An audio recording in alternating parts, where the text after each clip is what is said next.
So in this video, we're going to get into business loans for small businesses in the US of A. My name is Ben Kofi, also known as Credit Kofi. I teach you guys the cool rules that they don't teach you at school so you can use the system and not let the system use you. We're going to get into funding and we're going to get into flight. Let's go. So here's the brutal truth that no banker is actually going to tell you in the USA.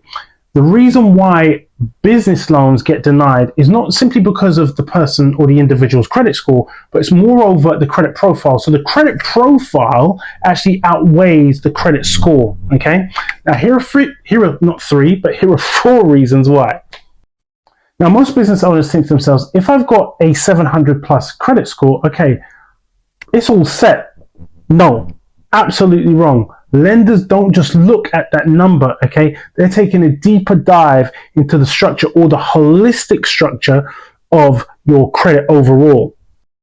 So here are the things that you need. You need 3 credit cards, okay, which at least have 3,000 plus, okay, in limits on them. This is on the personal side, not on the business side, okay? You need to keep your utilization low.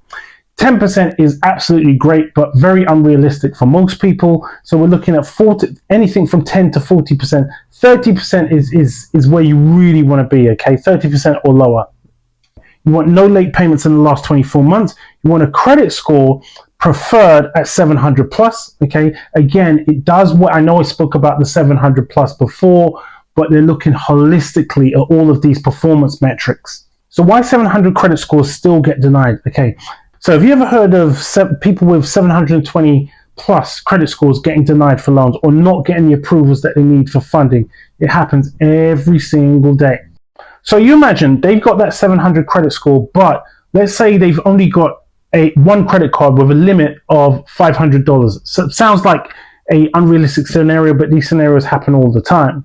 Now, if you take, for instance, there's someone else with, let's say, a 690 credit score, okay, but they've got 3 different credit cards, and each and every one of those credit cards has a limit of, let's say, 5K plus, and they have no late payments whatsoever. Now, basically, the person with the 690 over the person with the 720 plus is basically more bankable. The reason why is because the structure of their profile basically proves the fact that they can handle larger amounts of credit and they're more responsible with larger amounts of credit. So the bank is more so going to weigh the odds on their side as opposed to the person with the higher credit score. Now, not all business loans are created equal. A loan is not just a loan, is not just a loan, okay? Basically, picking the wrong loan, okay, can basically put you in a situation where your interest rates are higher, your terms are longer, and basically you're in debt slavery for a really, really long time. So what banks and credit unions basically do is they create products for specific people and specific situations in business. This is one of the reasons why you need to pick and educate yourself. One of the reasons why I'm here to educate you about the right types of funding and the right types of leverage to take. So different businesses need different business funding tools. So for example, business credit cards, perfect for startups. The reason why they're perfect for startups because of the fact that they're fast to get a hold of. You hardly need any paperwork in order to get them.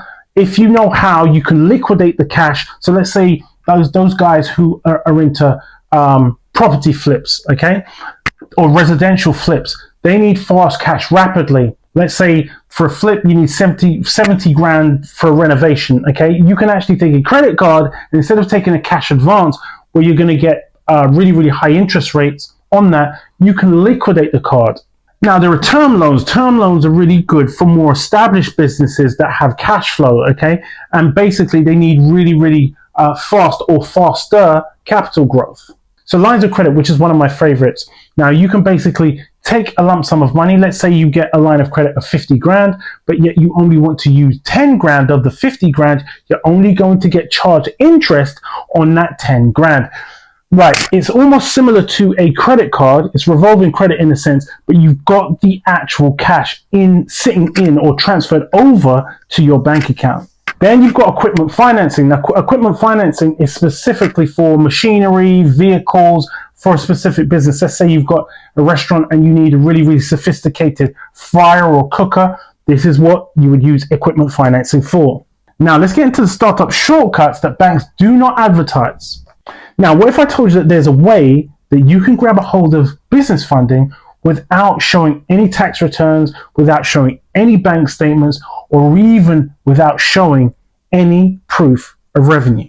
Now that's the power of business credit cards. Now for startups, you need little to no paperwork, okay? They're really, really fast to get. You can gain access to 10, 20, 30, even 50 grand really, really easily. And the thing is, they report to your business credit, not to your personal credit. So you can leverage business credit on the business side, and you can leverage even more money on the personal side if you need to. So what that means in essence, your personal credit isn't going to get hurt if you structured your business correctly.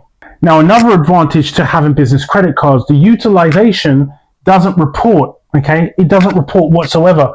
Now, on the personal side, with personal credit cards, utilization is a thing that reports each and every month. Now, this is why the right bank basically changes the whole entire game, okay?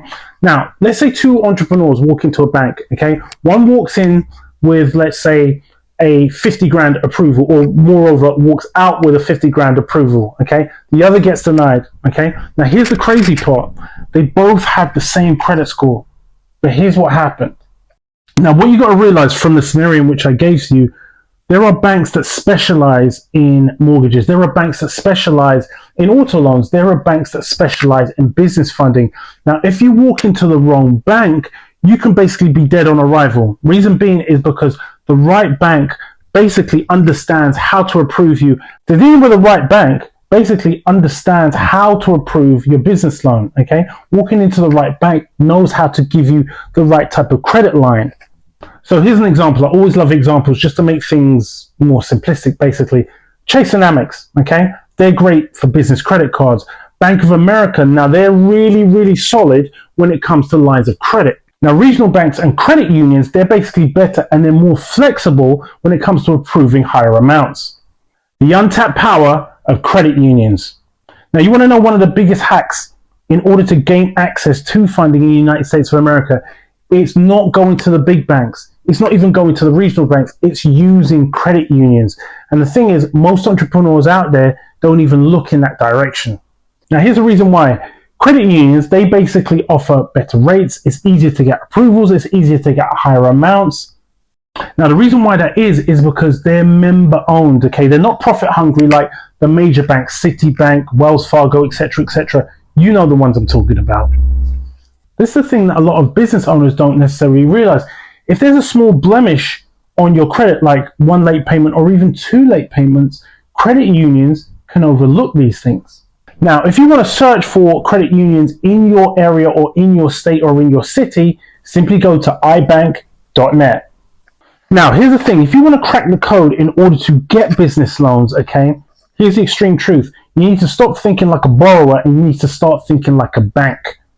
So here's the three things that you need to know in order to get towards the money, the moolah, the bling, and the ka-ching. Now, number one, have a strong credit profile. Really, really important. It's not just about your credit score, but overall, holistically, it's about your credit profile. Number two, okay, the right loan product. And number three, a relationship with the right type of lender. Now, when I say relationship, I mean a deposit relationship, not you knowing the banker or the clerk. That means you depositing an amount of money, okay, in that banking institution and having that money cycle in and out over the course of 90 days because that improves your bank rating score.